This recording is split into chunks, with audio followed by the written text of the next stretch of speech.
longe de salvar-me, tão longe dos meus gritos de angústia? Meu Deus, eu clamo de dias, mas não me respondes, de noite e não recebo alívio. Tu, porém, és o santo, és rei, és o louvor de Israel. Em algumas traduções fala, contudo, tu és santo e entronizado entre os louvores de Israel. Feche seus olhos, vamos fazer mais uma oração. Pai, em nome de Jesus, nós te louvamos, te agradecemos por esse culto, por essa noite, ó Pai, pela vida de cada irmão que está aqui. Espírito Santo, nós pedimos que o Senhor fale conosco nessa noite, que o Senhor abra os nossos ouvidos espirituais, que nós possamos estar atentos à Tua palavra, que nós possamos entender e compreender aquilo que o Senhor quer falar conosco nessa noite. Deus, ó Pai, fala comigo, fala com os meus irmãos. Nós cancelamos nesse momento qualquer tipo de distração que possa vir, ó Pai. Em nome de Jesus, nós pedimos que o Senhor nos cubra com o Teu sangue. Em nome de Jesus. Amém. Então esse é um texto bem conhecido, né? Todo mundo já ouviu falar, né? Deus, Ele habita em meio aos louvores. A gente já escutou, o pastor fala muito, né? Já até escutou alguns irmãos dando desculpa de chegar atrasado no culto. Fala, não, eu chego no meio do louvor porque é no meio do louvor que Deus habita. Mas não é nesse sentido, amém? Não é nesse sentido, tem que chegar na hora, irmãos. Deus, Ele habita em meio ao ambiente de adoração. Nós vemos aqui, geralmente a gente olha só para o versículo 3, né? Porém, Deus, Ele habita em meio aos louvores. Porém, Tu és santo, és o rei de Israel e habita entre os louvores do Teu povo. Mas o que eu queria chamar a atenção de vocês nessa noite são os versículos anteriores. Versículo 1 e 2 ali. Se a gente pega o versículo 1 e 2, a gente percebe que Davi, ele não está muito bem ali, ele está angustiado. Ele fala no versículo 1 que ele está angustiado. O versículo 2 ele fala que clamou de dia, não respondeu, clamou de noite também, não escutou nada. Então a gente vê que Davi ele não estava numa situação, vamos colocar assim, agradável. Provavelmente ele não estava muito bem psicologicamente. E o que é a diferença nesse, o que é tremendo nesse salmo? Ele começa o versículo 1 e o versículo 2 expressando, né, a aflição que ele tem ali. Porém, no versículo 3, o que ele fala? Porém, deixa eu até ler aqui de novo. Contudo, né? Contudo, Tu és o santo, entronizado entre os louvores de Israel. Então, o que eu percebo aqui, pessoal? Que Davi, ele não estava bem fisicamente, vamos colocar assim, aos olhos humanos, ele não estava bem, ele estava angustiado. Isso aqui, se você olhar bem assim, fica até um pouquinho parecido com a depressão que tem hoje em dia. Só que o que acontece? Ele listou, ele falou que não estava bem, ele falou que estava clamando de dia, não escutava, falou que estava clamando de noite, não escutava. Porém, no versículo 3, ele escolhe esquecer tudo isso e falar que Deus é santo. Então, em meio às atribulações, em meio às dificuldades, ele escolheu. Isso não vem naturalmente. Geralmente, quando a gente está em aflições, problemas, isso não vem lá do natural do homem adorar a Deus.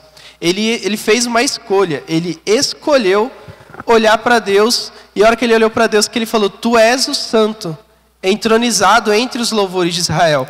Então, Davi aqui, ele passou por vários problemas na vida dele. Porém, ele tinha um coração segundo o coração de Deus. Ele adorava a Deus. Aqui nesse versículo é tremendo, porque em meio a todos os problemas que ele tinha, ele escolheu adorar. Ele escolheu glorificar a Deus. Então assim, esse primeiro pilar que a gente está falando é a adoração, ela atrai a presença de Deus. Então Davi, ele foi muito abençoado. Davi, ele foi um vencedor, ele conquistou várias coisas, mas tudo com a presença de Deus. Por quê? Porque ele era um adorador. Independente da circunstância que ele estava, independente da situação que ele estava vivendo, ele adorava a Deus. Ele escolhia adorar a Deus. Então nós precisamos ter esse coração também, sabe? Não é todo dia que a gente vai acordar de manhã com vontade de jejuar. O pastor Jair fala muito isso. Muitas vezes a gente acorda de manhã, está com uma preguiça, ainda mais nesse friozinho, às vezes a gente não quer nem orar. Mas a gente precisa fazer uma escolha. Sabe, a gente fala muito aqui, né, que a salvação foi pela graça, mas ser discípulo de Cristo nos custa tudo. Então nós precisamos fazer escolhas que nos levem a adorar a Deus, que nos levem a ter uma comunhão maior com Deus. Sobre isso, muitas vezes o momento de adoração, né, quando eu pensava que louvor e adoração era só aqui no culto, eu pensava assim, nossa, hoje o louvor foi top, porque a galera cantou o refrão, foi brabo. E recentemente eu estava escutando uma ministração de um ministro que eu gosto, e ele falou algo que me impactou muito. A gente não pode medir a profundidade de adoração pelo barulho que a igreja faz. Se a gente pega a torcida do Corinthians, por exemplo, a torcida do Corinthians, ela canta a mesma música e ela canta muito alto. Eles são intensos naquilo. Rebenta tudo. Eu tive a oportunidade de ouvir a torcida deles presencialmente e os caras cantam alto, eles são chatos mesmo. Tirando o pastor Jair aqui só. Mas assim, cantar músicas altas, levantar as mãos, isso os ímpios fazem também. As torcidas de futebol, elas fazem isso dia sim, dia não, 2 vezes por semana, na quarta e no domingo, bate até com os dias de culto. Isso não é uma linha, sabe, uma régua para a gente se medir se a gente está adorando ou não a Deus. Claro que cantar aqui no momento de adoração, levantar as mãos, isso faz parte, é um tipo de expressão a Deus, mas não é isso que define se nós estamos adorando ou não a Deus. Sabe, a adoração está muito mais voltada a gente colocar Jesus no centro de tudo e termos uma revelação de quem Ele é, do que exatamente os momentos de culto. Então a gente precisa ter isso muito bem estabelecido. Nós não podemos deixar de adorar a Deus, independente das circunstâncias. Amém? Esse é o primeiro pilar. O segundo pilar que eu queria comentar com vocês é a adoração como uma arma espiritual. Vamos ler lá em 2 Crônicas, capítulo 20. Deixa eu abrir aqui também.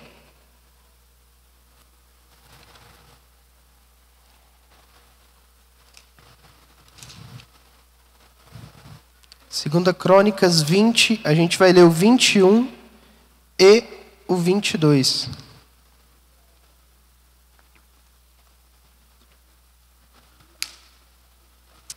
Segunda Crônicas 21, 22. Foi?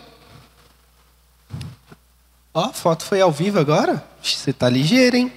Fala dela.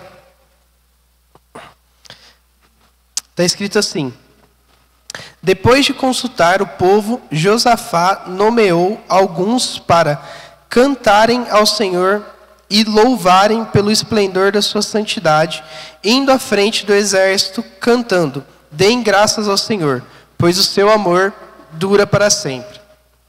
Quando começaram a cantar e entoar louvores, o Senhor preparou emboscadas contra os homens de Amon e de Moabe e dos seus montes de Seir, que estavam invadindo Judá, e eles foram derrotados.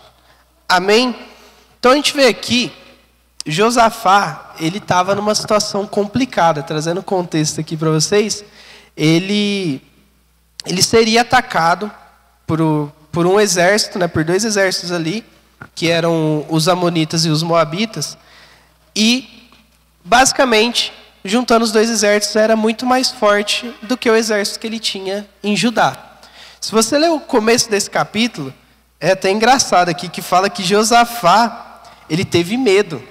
Comecinho lá, acho que versículo 2, versículo 3, ele fala que Josafá, ele teve medo, porque ele sabia o que estava acontecendo, que se você olhasse com os olhos naturais, ia dar errado.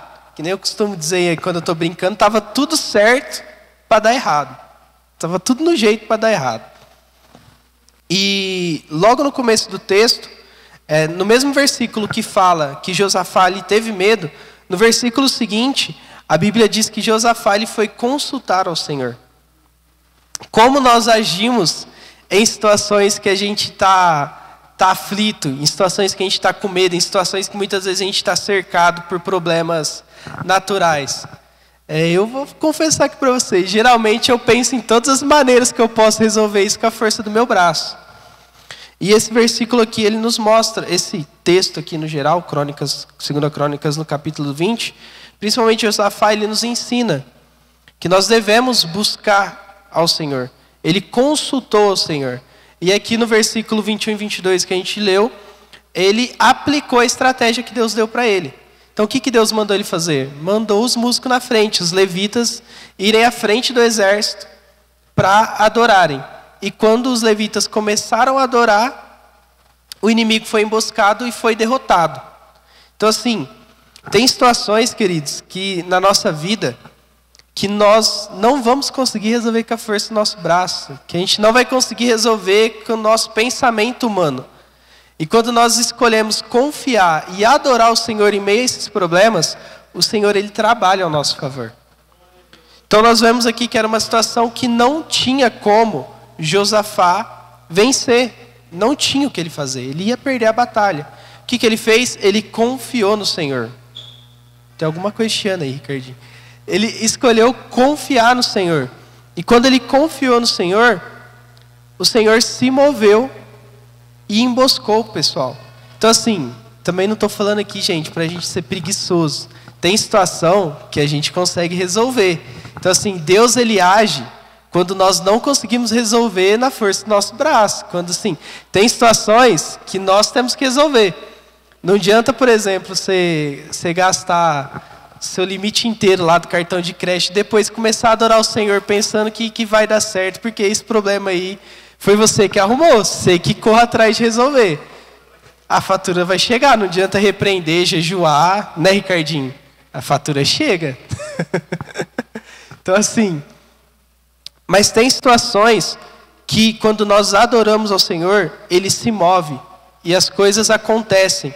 Então, eu não sei qual circunstância exatamente você está passando nesse momento, mas escolha adorar o Senhor.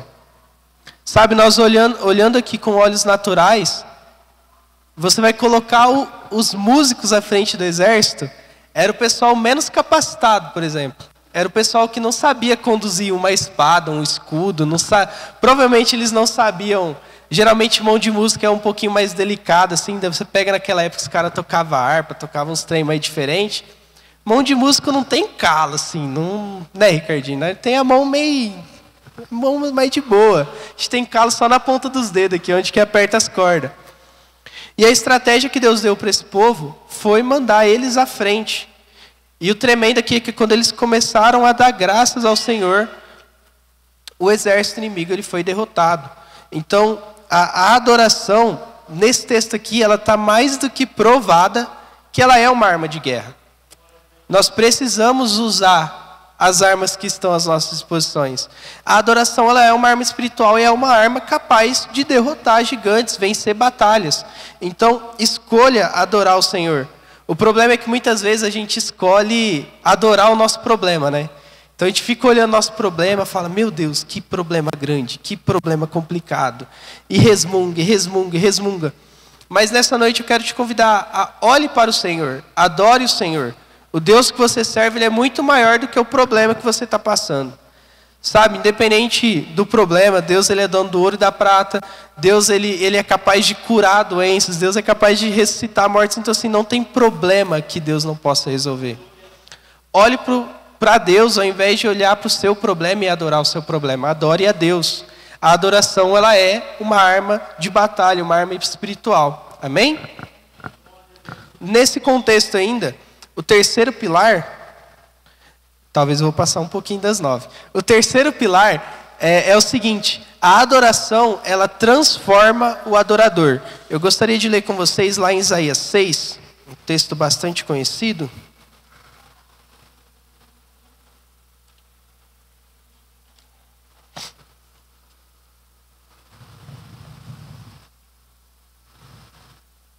Então está escrito assim, Isaías 6, no ano em que o rei Uzias morreu, eu vi o Senhor assentado no alto e sublime trono, e a aba de suas vestes enchia o templo. Acima dele estavam serafins, e cada um deles tinha 6 asas. Com 2 cobriam o rosto, com outras 2 cobriam os pés, e com 2 voavam. E proclamavam uns aos outros: Santo, Santo é o Senhor dos exércitos, a terra está cheia da sua glória. Ao som das vozes, os batentes da porta tremeram, e o templo ficou cheio de fumaça. Então gritei: ai de mim, estou perdido, pois sou um homem de lábios impuros, e vivo no meio de um povo de lábios impuros. E os meus olhos viram o Rei, o Senhor dos exércitos. Logo, um dos serafins voou até mim, trazendo uma brasa viva, que havia tirado do altar com uma tenaz. Com ela tocou a minha boca e disse: veja, isso tocou os seus lábios. Por isso, a sua culpa será removida e o seu pecado será perdoado. Então, ouvi a voz do Senhor conclamando: quem enviarei? Quem irá por nós? E eu respondi: eis-me aqui, envia-me a mim. Então, assim, nós temos esse texto aqui. Isaías, ele viu o Senhor. Basicamente, o que está narrando é isso, né? Isaías, ele viu o Senhor. E o engraçado aqui que no versículo 5 que a gente estava lendo, quando ele viu o Senhor, o que foi a primeira coisa que ele falou? Ai de mim. Por quê? Quando ele viu o Senhor, ele automaticamente foi exposto, ele foi exposto para si mesmo.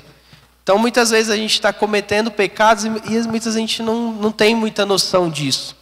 E quando nós temos uma revelação de quem Deus é, nós vemos a pureza de Deus de uma forma tão grandiosa, que nós começamos a enxergar em nós as nossas não impurezas. A gente começa a enxergar em nós as nossas impurezas, perdão. A gente começa a enxergar as nossas impurezas, e foi o que Isaías passou aqui. Quando ele viu o Senhor, ele foi confrontado. O pecado dele foi confrontado. Ai de mim, sou um homem de lábios impuros. Então, provavelmente, ele estava falando algumas palavras torpes, estava reclamando da vida, provavelmente ele estava passando nesse meio. E a adoração, ela nos transforma, porque Deus, quando ele teve a revelação da sua impureza, além de Deus revelar a ele que ele estava num momento, que ele estava ali praticando algo indevido, Deus, ele transformou aquele momento. Deus, ele, através de uma tenaz, ele foi lá, tocou nos lábios de Isaías, e Isaías, os pecados, a gente leu aqui, que os pecados de Isaías, eles foram perdoados. Então, quando nós adoramos a Deus, Deus, ele se revela a nós, amém? Quanto mais nós adoramos, mais ele se revela, e quanto mais nós temos entendimento da revelação de Deus, mais profundo nós adoramos a ele. Mas, nesse ponto, Deus, ele confrontou Isaías, e mais do que confrontar, ele transformou a vida de Isaías. Ele purificou os lábios de Isaías. E na sequência, ele já chamou Isaías para servir. Então, assim, a adoração, ela nos transforma. A adoração, ela tem esse poder de nos transformar. Tem um texto também que diz que nós nos tornamos parecido com o que nós adoramos. A gente vê hoje em dia, então, que isso se abre, assim, vamos ser mais prático, isso se abre para N situações, não somente adorar a Deus. Se eu adoro um artista, por exemplo, se eu adoro, sei lá, eu sempre uso o exemplo do Neymar quando eu vou falar isso aí. Se a gente pega uma criança, ela adora o Neymar. Geralmente, o que vai começar a fazer? Ela vai querer se vestir com roupas parecidas que o Neymar usa. Ela vai querer falar de forma parecida com a que o Neymar fala. Teve uma época que ele usava a camisa para cima assim, né? Teve uma época que na zoeira, o corte de cabelo, moicano. Então, assim, quando nós adoramos algo, nós passamos a nos tornar parecido com aquilo. Então, nós temos que ter muito cuidado. Nós estamos adorando dinheiro. Se a gente está adorando dinheiro, com certeza a gente vai se tornar mesquinho em breve. A gente precisa ter cuidado com isso. Eu estou adorando o artista, sei lá, o artista X ou o youtuber Y. Quais são os princípios que regem a vida daquele cara? Muitas vezes a gente não tem esse entendimento do caráter daquela pessoa. A gente vê só o que está público ali, né? Geralmente o que está público é muito bom. Só que o que está por trás dos panos? Isso a gente não vê. Então, assim, escolha adorar a Deus. Escolha ter uma vida de adoração a Deus. Quanto mais você adora a Deus, mais parecido com Ele você se torna. Amém? Então a adoração, ela nos transforma. E o último ponto é a adoração como estilo de vida. Gostaria de que vocês abrissem lá em Romanos 12.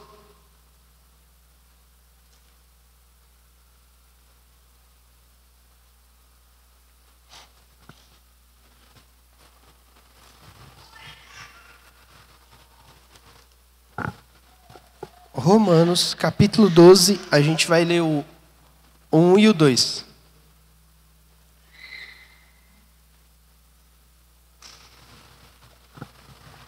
Está escrito assim: Rogo-vos, pois, irmãos, pela compaixão de Deus, que apresenteis os vossos corpos em sacrifício vivo, santo e agradável a Deus, que é o vosso culto racional. Pode pôr o 2, Agostinho. E não sedes conformados com este mundo, mas sede transformados pela renovação do vosso entendimento, para que experimentais qual seja a boa, agradável e perfeita vontade de Deus. Amém? Então esse versículo ele fala muito de nós vivermos uma vida de sacrifício.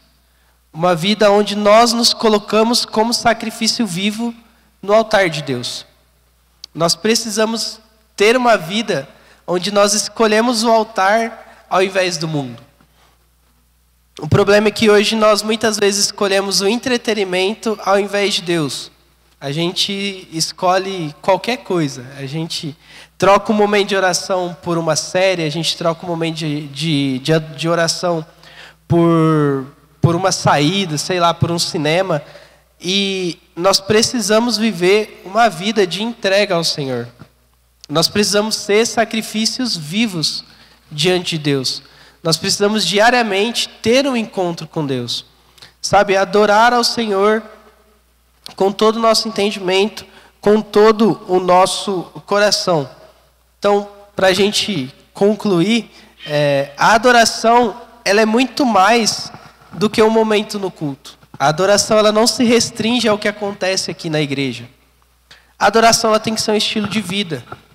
Sabe, a situação que você vive, sei lá, no seu trabalho, na sua escola, na sua casa, como tem sido o seu comportamento?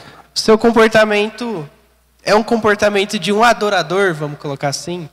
Eu costumava dizer bastante para a galera o seguinte: quando você está numa situação difícil, estou na dúvida, eu faço isso ou faço aquilo? Aí para e pensa assim, Jesus no meu lugar aqui, está no meu lugar, o que ele faria? Ele ia pelo caminho A ou pelo caminho B? Geralmente isso é um bom indicativo para a gente tomar uma decisão quando a gente está na dúvida. Então assim, a adoração não é só o que acontece aqui na igreja. A adoração ela está diretamente ligada ao nosso estilo de vida. E vocês vão perceber que quanto mais adoração tiver no seu estilo de vida, mais tangível vai ser a presença de Deus, o poder de Deus na sua vida. Sabe, a Bíblia diz que, lá em Mateus 6, eu acho, isso, Mateus 6, que quando nós colocamos o Senhor, quando nós buscamos o reino de Deus e a sua justiça, as demais coisas são acrescentadas. Então nós precisamos viver uma vida voltada para o Senhor. Porque, no final das contas, é isso que importa, amém? É uma vida com Deus, é o que nos garante a salvação, é o que nos transforma, é o que importa no final, é ter uma vida de comunhão com o Senhor. Quanto mais nós adoramos, mais parecido com Ele nós nos tornamos, amém? E a adoração a gente pode até futuramente falar sobre isso, mas a adoração nós adoramos a Deus conforme nós temos a revelação de quem Deus é. Então é impossível a gente entregar uma adoração profunda a Deus se a gente conhece a Deus só no raso. A gente precisa se aprofundar no conhecimento de Deus. Não só o conhecimento teórico, mas o conhecimento de experiências. Experiências com Deus vão com certeza fazer com que a sua adoração ela seja mais profunda. Amém? É isso, gente, que eu queria falar com vocês. Você que pode, levante, feche seus olhos, vamos fazer mais uma oração.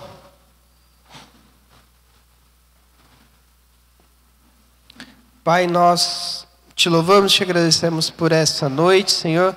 Espírito Santo, nós pedimos que o Senhor traga cada vez mais experiências, Deus.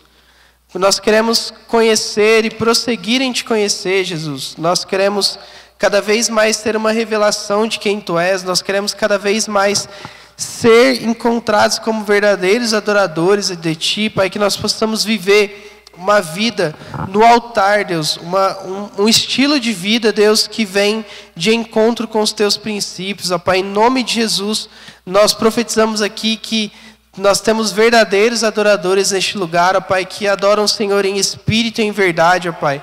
Que em nome de Jesus essa cidade possa ser transformada, Deus, através de nós, pelo poder da Tua graça, pelo Teu poder através de nós, ó Pai. Em nome de Jesus nós entregamos cada irmão aqui, ó Pai, que o Senhor possa cada vez mais trazer uma revelação maior e mais profunda de quem Tu és. Em nome de Jesus. Amém. Amém?